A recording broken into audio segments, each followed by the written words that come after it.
this one here is a that is a new taken from the PIB and Dawn to Earth. It has mentioned like solar waste handling policy. So part of prelims, GS third we can say renewable energy. The International Renewable Energy Agency IRENA has estimated that global photovoltaic waste will touch 78 million tons by 2050. India is expected to be a top 5 generation of such wastes.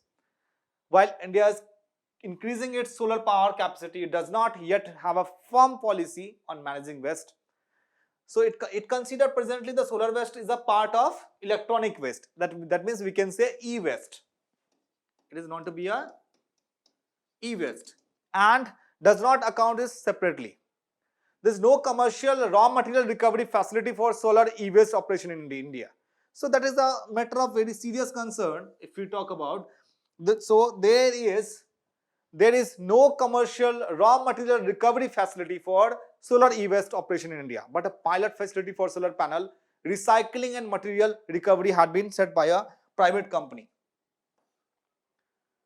So in that scenario, what the future of solar energy in India? India has set a target of producing 100 gigawatt of solar energy by 2020, which means in this year. India intends nationally determined contribution, that means INDC commitment includes 100 gigawatt of solar power units of 175 gigawatt of renewable energy by 2020.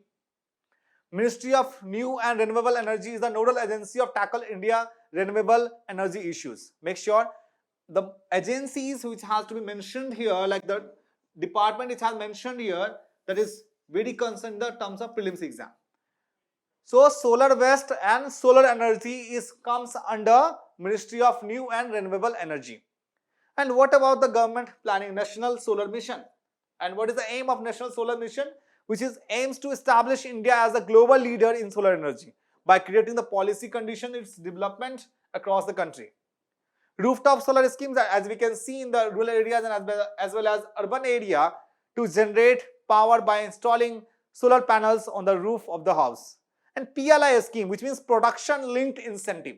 Now what is PLI schemes is basically once the government is going to incentive, going to we can say promote to the such organization. So that case the PLI scheme, which is production linked incentive, will work. So what the government wants is PLI schemes to promote manufacturing of high efficiency solar PV modules in India.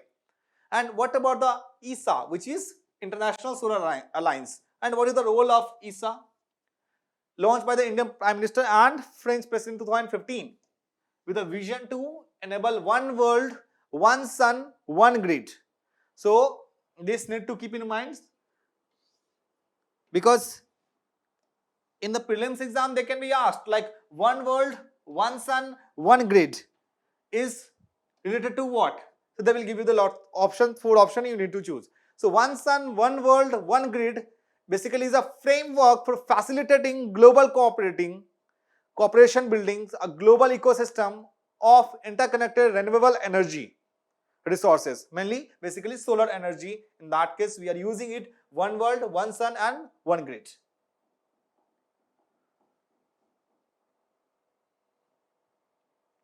And government can take such part like government approved our new schemes, New India Literacy Program. This is basically specific for the prelims section is concerned. New India Literacy Program for the period of financial year 2020 to 2027 to cover all the aspects of adult education. So basically adult education, sometimes they will write you in Hindi like Praud Shiksha. So you have to understand, because sometimes Hindi and English both will be same. They forgot to do it like adult education, both the section. So Praud Shiksha, you have to understand also the Hindi term, because sometimes they will write you in the same like PRAUDH, Praud Shiksha.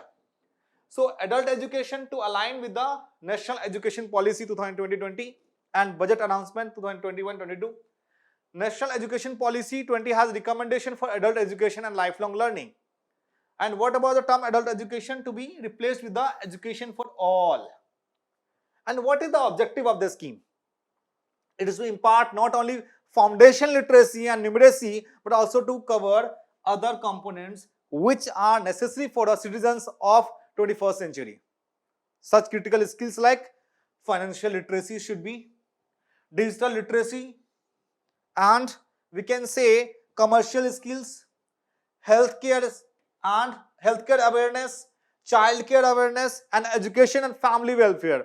So apart from like the only education, like about finding the numbers and numeracy, so government is imparting like the person must should be digitally aware, because you can see lots of cyber crime is happening in our country. So that's why government is promoting the new India literacy programs.